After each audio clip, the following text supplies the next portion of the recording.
So Dennis, the song I'm a Christian Man starts off with a very interesting first verse. It says something about a joint or ashes from a joint falling on Psalm 27.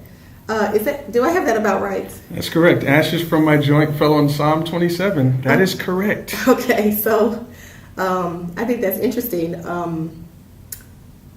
How could you start off a song called I'm a Christian Man with, words like that? Can you explain that, please? Yeah. Well, I mean, if we're really serious about encouraging people, we have to talk about where people are. It's interesting. People look at that verse as being different depending on their life experiences. From my perspective, I think it's wonderful that the individual who is being spoken to is reading the Bible while he's smoking a joint. Thankfully, he's not smoking it alone, that he actually has the word there to somewhat reel him in. But I think it's necessary for a song like this to put the words here, to put, let's not mess around with it anymore. People are living brutal lives. People are living contradictory lives. People are living lives where they're having struggles between who they are and what they're doing. And so as opposed to talking around it and beating around the bush, time out for that. I mean, let's talk about what's really happening. And what's really happening is people have a lot of problems, but they understand the Bible is one of the most stable things in their life. And so I decided to write the song where someone was experiencing that particular struggle while reading the book of Psalms. Okay, that makes sense. I mean, that actually makes sense. So basically, you want to get practical and real with people, meet them where they are. Just meet them where they are. Okay, so that goes into my next question. What separates this song or the message from church? I hear so many people, and they're kind of churched out, unfortunately. So, when we talk about Christianity, there's a lot of stereotypes right now. Mm-hmm. So what's the difference? Well, the song speaks to the church in you. And so I personally believe the most vital church is a group that never goes to church.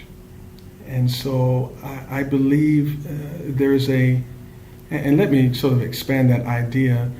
There are many individuals who live Christ-like lives who are just not involved with an institution that proposes to represent his people.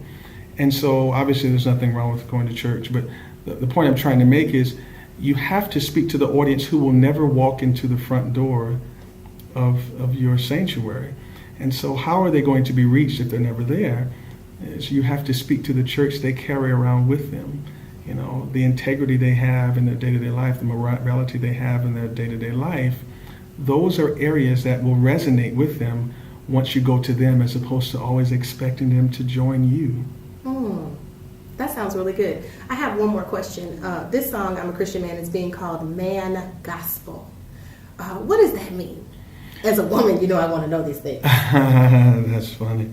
Well, Man Gospel is a style I created to specifically speak to the hearts of men.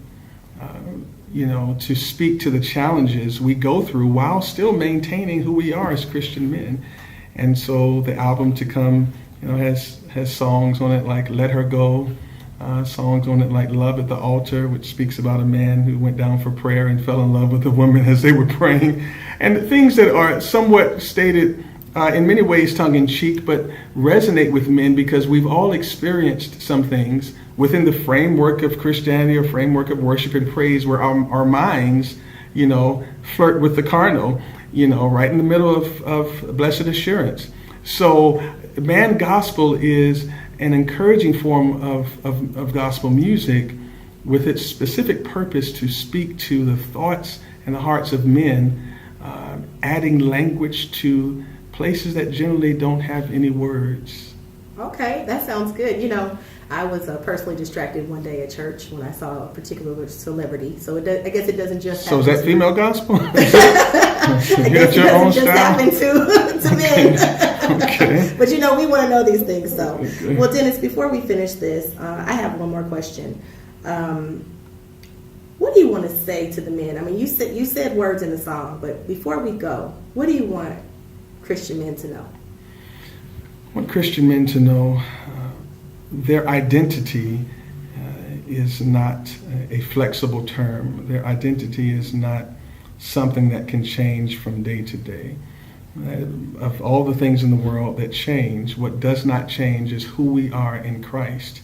And so take that assurance, that identity, that strength of name into any circumstance you may face, because at the end of the day, you are a Christian man, no matter what unchrist-like situation you may be in.